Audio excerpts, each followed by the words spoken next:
নমস্কার সকলকে, আশা করি সকলে ভালো আছেন। গতকাল ছিল পুরঞ্জয়ের বার্থডে, তাই গতকাল বার্থডের এই সকালবেলার এই মিনি ব্লগটা নিয়ে আজ আমি এসেছি। ভিডিওটি আমি আগেও আপলোড করেছিলাম ইউটিউবে, কিন্তু মিউজিকের জন্য কপিরাইট এসেছে, তাই আমাকে ভয়েস ওভার দিতেই হলো। গতকাল ছিল শনিবার, আর হাজব্যান্ডের অফিসও ছিল, ছুটি নিতে পারেনি, তাই সেই কারণে আমাকেও সকালে উঠতে হয়েছিল 7:30-8টার দিকে। আর রোজকার মতো তার লাঞ্চ বক্স আর ব্রেকফাস্ট একইভাবে রেডি করতে হয়েছিল, তাই সেগুলো আগে রেডি করে নিয়ে পুরঞ্জয়ের জন্য একটু হালকা করে ব্রেকফাস্টে বানিয়ে নিয়েছিলাম চাউমিন।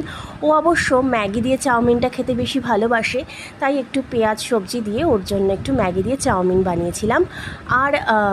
আর নানান রকমের একটু চকলেট, ফ্রুটস আর কেক, বিস্কিট এগুলো ছিল, ওগুলো ওকে সকালবেলায় দিয়েছিলাম। ওর বাবা তো ব্রেকফাস্ট করে চলেই গিয়েছিল অফিসে, তারপরে ও কিন্তু অনেকটা বেলা করে উঠেছিল, আর তারপর উঠেই কিন্তু ওর পছন্দের খাবারগুলো ও খেয়ে নিয়েছিল।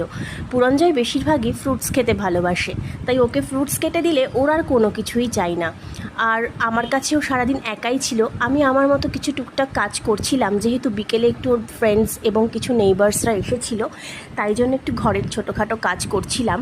তাই ও কিন্তু একা একা একটু লেখাপড়া, মাঝে মাঝে একটু ভিডিওস দেখছিল, আর মাঝে মাঝে ওর দাদু, ঠাম্মি, নানা, নানি, মাসি, মানিদের সাথে কিন্তু ভিডিও কলও করছিল। কারণ বার্থডেতে সবাই উইশ করে, তাই সবাইকেই বারবার ও ভিডিও কল করে বলছিল যে আমার আজকে বার্থডে।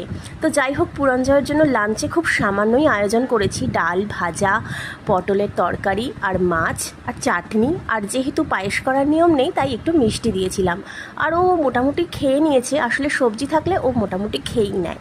তো যাই হোক, কালকে 1:30টার মধ্যে সমস্ত কিছু কমপ্লিট করে ওকে খাওয়াতে বসিয়েছিলাম। আর যেহেতু বিকেলে লোকজন এসেছিল, তাই একটু গোছগাছ করে একটু সুন্দর করে ঘরটা সাজিয়ে নিচ্ছিলাম। আর দুপুরবেলায় খাওয়ার সময়ও কিন্তু ও ভিডিও কল করে সবাইকে বলছিল যে আজকে আমার বার্থডে, তাই খাওয়ার সময় কিন্তু আমি ওর দাদু, ঠাম্মি, নানা, নানি সকলকে ভিডিও কল করেছিলাম। আর বিশেষ করে ও দেখি কালকে নিজে থেকেই ঠাকুরের সামনে গিয়ে আশীর্বাদ নিচ্ছিল। খুব ভালো লাগছিল ওকে দেখে, যে একটু শান্ত হওয়ার জন্য ওকে যেন ভগবান একটু শান্ত করে, সেটাই আমি ভগবানের কাছে প্রার্থনা করছি।